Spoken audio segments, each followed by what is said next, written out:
ኢየሱስ ገለቶሚ ጎፍታ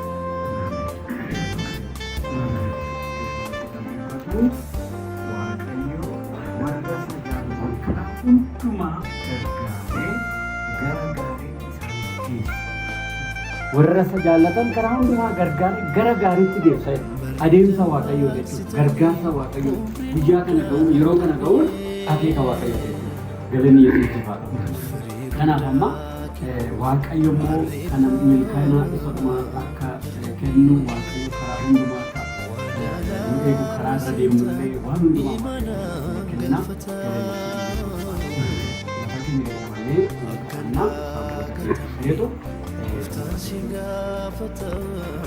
yaa waaqayyo maqaa Kiristoos Yesuusiin galanni siif haa ta'u. Kinoo yaa gooftaa ati akeeka kee yaada kee bara dheeraa dura kan yaadde nama keetiif akeektee yeroo seegdee iddoo seegdee haala seegdee biraan gaa jirta maqaa Yesuusiin yaa galatu. Akeeka keessa ta'aa jira galanni siif haa ta'u. Kan keetiif siif waan hundumaa qopheesse haala angum kan gitu aku maka Yesuusin galanni siif haa ta'u. Amma immoo si gara gooftaa kinoo obboloonni maatiin kun gammachuu kana baanee deemuuf jira maqaa Yesuusin ergamoonni kee fuuldura keenya haa deeman. Waaqayyo humni kee hafuurri kee geggeeffamni kee wajjin haa ta'u. Ibiddaan kana buqqame haa ta'u. Waaqayyo waan hundumtuu kanatti irratti ulfaatu kan maqaan keetti kabajamu akka ta'utti kadhata maqaa Yesuusiin nu gargaara. Waaqayyo nu gargaara.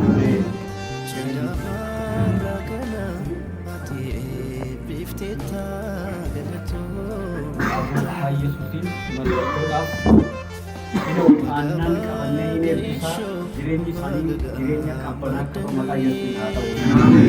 Maqaa gooftaa Yesuus jireenya aragantii jireenya qabbanaa gaa'ela qabbanaa akka ta'u maqaa Yesuusiin waliigallee eebbisneef.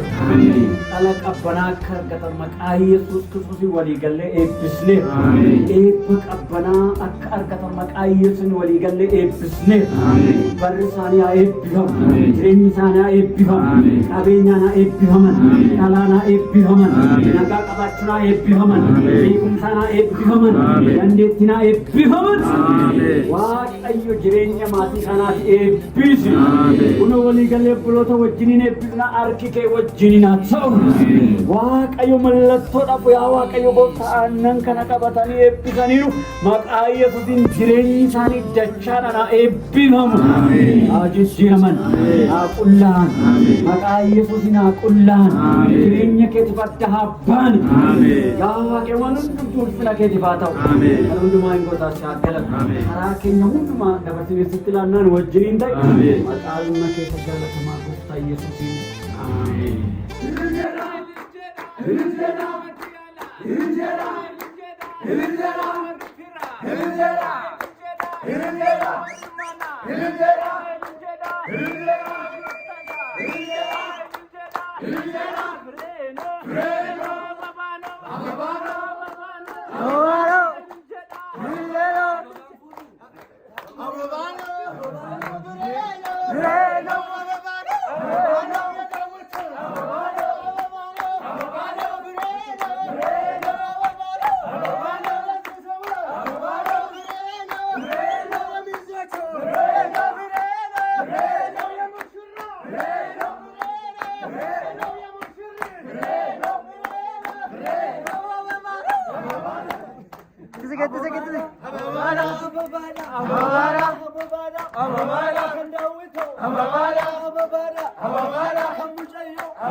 Jedi,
show bagaga madani Misiro walaman guyara gesani bagaga madani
Malakam bareda gaa'ila gooftaan eebbise Malakam bareda gaa'ila gooftaan eebbise Malakam bareda gaa'ila Yesuus eebbise Malakam bareda gaa'ila Yesuus eebbise Malakam bareda gaa'ila gooftaan eebbise Malakam bareda gaa'ila gooftaan eebbise Malakam bareda gaa'ila Yesuus eebbise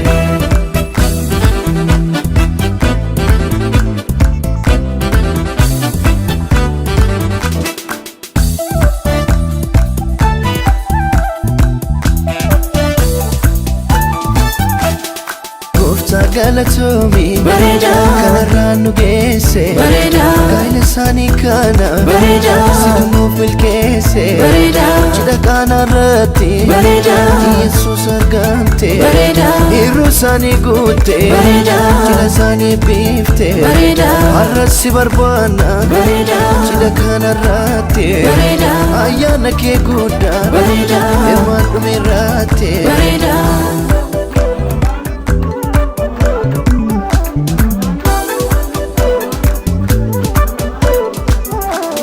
Baga geessan misirroon guyyaa gammachuu Baga geessan misirroon guyyaa gammachuu Baga geessan misirroon guyyaa gammachuu Baga geessan misirroon guyyaa gammachuu Baga geessan misirroon guyyaa gammachuu Baga geessan misirroon guyyaa gammachuu Baga geessan misirroon guyyaa gammachuu Baga geessan waaqayyo gooftaa keessantu Baga geessan lamaanuu keessan eebbisa Baga geessan sichi lamaa miti siin Baga geessan gooftaa tokko asin taasisa Baga geessan saaqonni dhiiramee faarsa Baga geessan warri gammadan waaqessa Baga geessan saaqonni durbee gammada Baga geessan galata gooftaadhaaf fida Baga geessan saaqonni dhiiramee faarsa Baga geessan warri gammadan waaqessa Baga geessan saaqonni durbee gammada Baga geessan galata gooftaadhaaf fida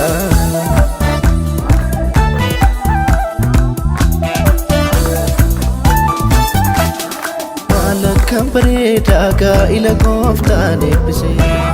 Maal akkam bareedaa gaa'ila gooftaan eebbise. Maal akkam bareedaa gaa'ila Yesuus eebbise. Maal akkam bareedaa gaa'ila Yesuus eebbise. Maal akkam bareedaa gaa'ila gooftaan eebbise. Maal akkam bareedaa gaa'ila gooftaan eebbise. Maal akkam bareedaa gaa'ila Yesuus eebbise.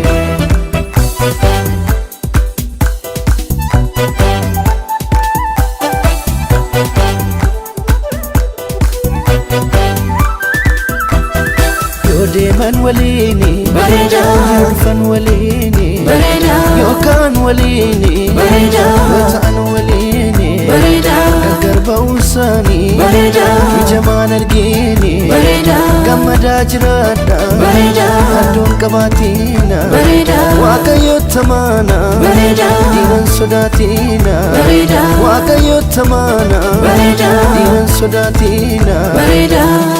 Baga geessan misirroon guyyaa gammachuu. Baga geessan misirroon guyyaa gammachuu. Baga geessan misirroon guyyaa gammachuu. Baga geessan misirroon guyyaa gammachuu. Baga geessan misirroon guyyaa gammachuu. Baga geessan misirroon guyyaa gammachuu. Baga geessan misirroon guyyaa gammachuu.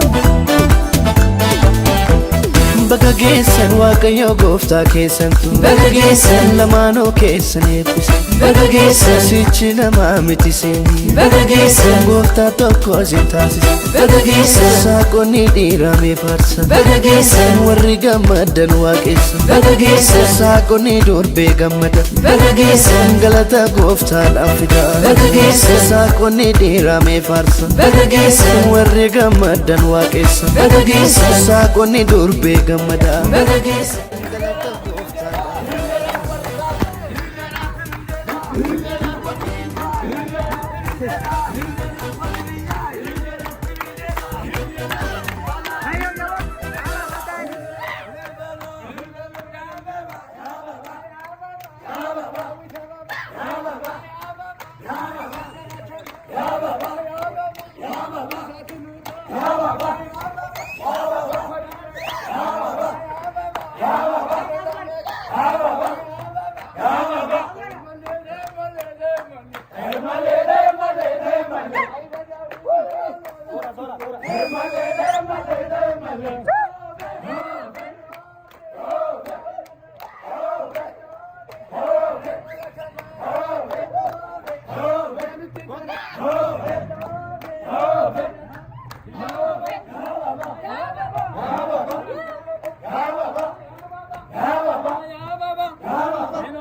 Ani durbe Fenet Taddasa,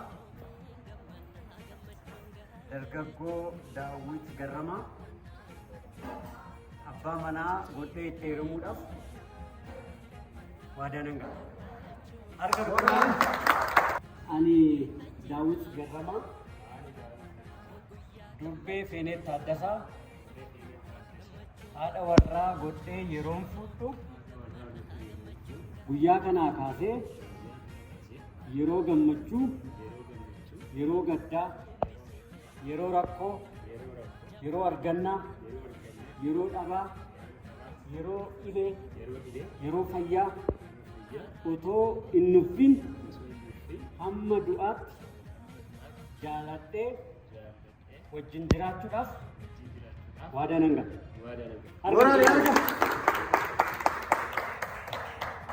Amma immoo ishiitu jedha jechuudha.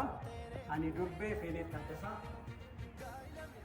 dargaggoo Daawit Garramaa, abbaa manaa godhee yeroon itti deemu guyyaa kanaa kaasee yeroo argannaa, yeroo dhabinsaa, yeroo rakkoo, yeroo gammachuu, yeroo dhibee, yeroo fayyaa osoo hin dhufiin hanga du'aatti jaalladhee wajjin jiraachuudhaaf waadaa nan gala.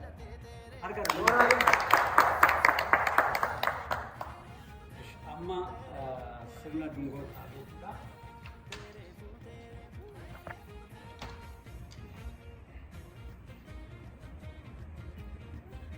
Amma gargar jiraachuu isaanii kan agarsiisudha. Akkuma sagalee Waaqayyoo dubbatutti jechuudha.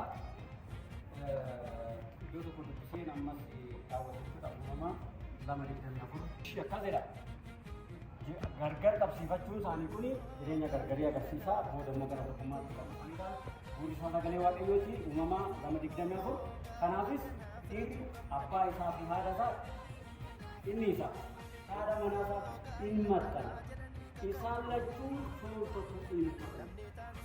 Kun gargar jiraataa fudhanii dungoon kun gargar qabsiifamuun jireenya isaan dur gargar jiraataa turan agarsiisa jechuudha. Harka bunni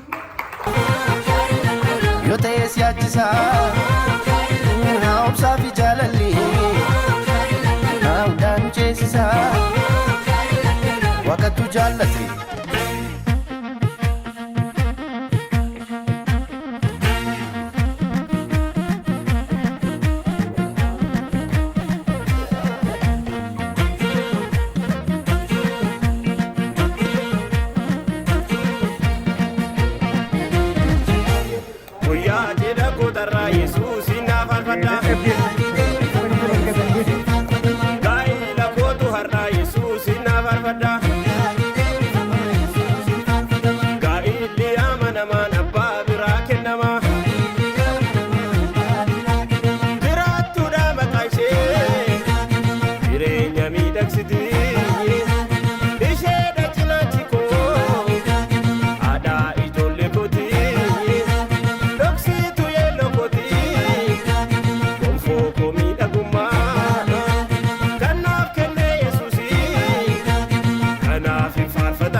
Yesus afarfatanii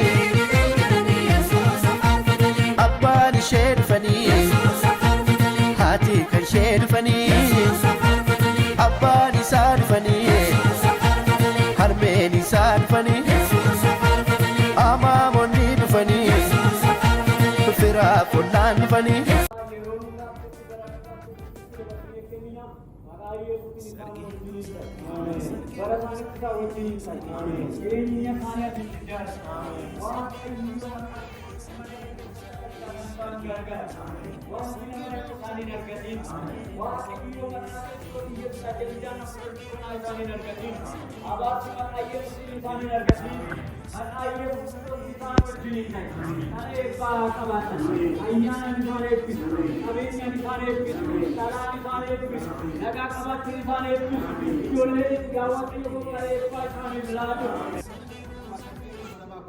akkana kursi Itoophiyaatti walii galtee gaa'ilaa ani dargaggoo Daawit Garramaa teessoon Malkaanonnoo jiraataa yoo ta'u durbee Feenet Taaddasaa teessoon ishee Dugam jiraattuu kan taate haala aadaa naannoo keenyaatti gaa'ila akka bu'uura seera heera lakkoofsa 5,500 fuudheera.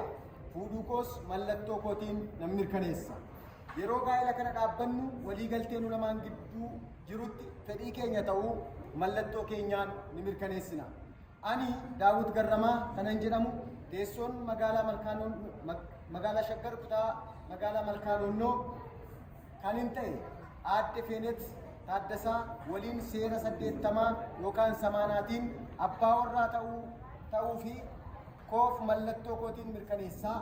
Kanaafuu anis abbaa warraa kanan ta'e abbaan Shokorsaa koo Taaddasaa Dhaabaa teessoon magaalaa Shaggar kutaa magaalaa Malkaanonnoo kan jiraatan godhadheen jira.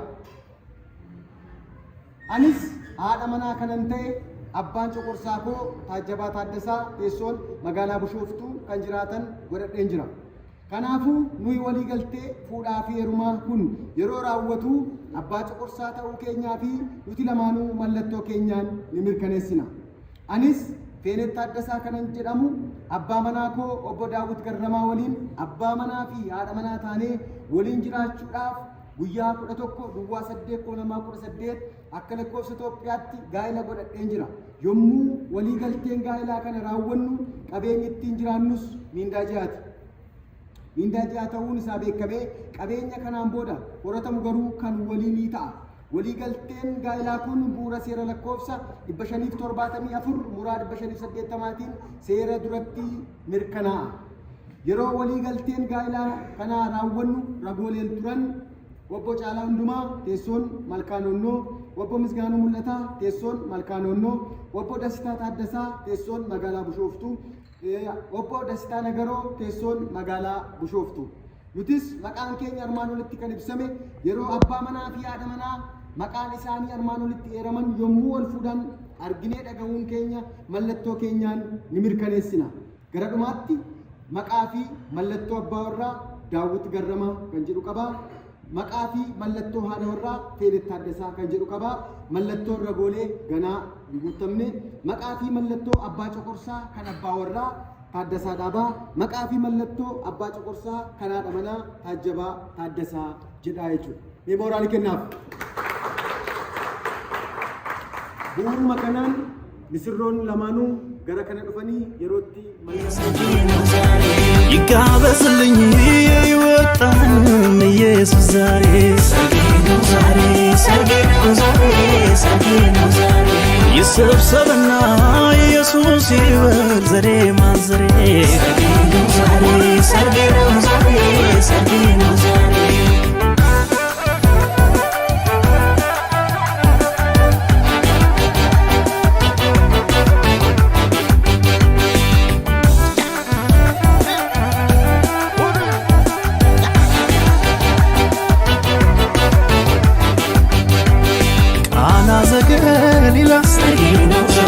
በድግሱ ቦታ ወዳጅ ሰበን ገብቶ ሁሉም ይዞ ቦታ ከልክ የታሰበው ሲያልቅ በድንገት በጨዋታ መሃል ባዶ ሲሆን ማጀት አንገቴን ሊያስደፋኝ ቢበዛ ጭንቀቴ ኢየሱስ የሚባል ለካ ገብቷል ቤቴ ወጥቼ ወርጄ ሲጠፋብኝ መላው በድንገት ኢየሱስ ማደጋዬ ሞላው።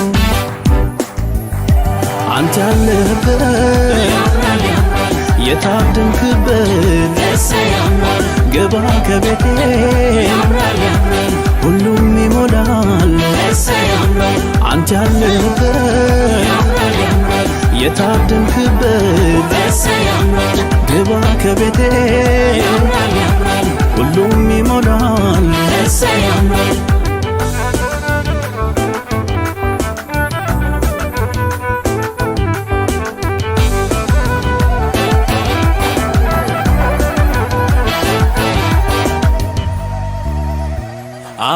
አበቃለት ያለው ማነው? ከትናንቱ ይልቅ ደማቁ ዛሬ ነው። አበቃለት ያለው ማነው? ከትናንቱ ይልቅ ደማቁ ዛሬ ነው። ከፍታዬን ደምድሞታል ጥብቅ አድርጎት እጄን ልቤ እንዴት ይረታል። ከፍታዬን ደምድሞታል ጥብቅ አድርጎት እጄን ልቤ እንዴት ይረታል።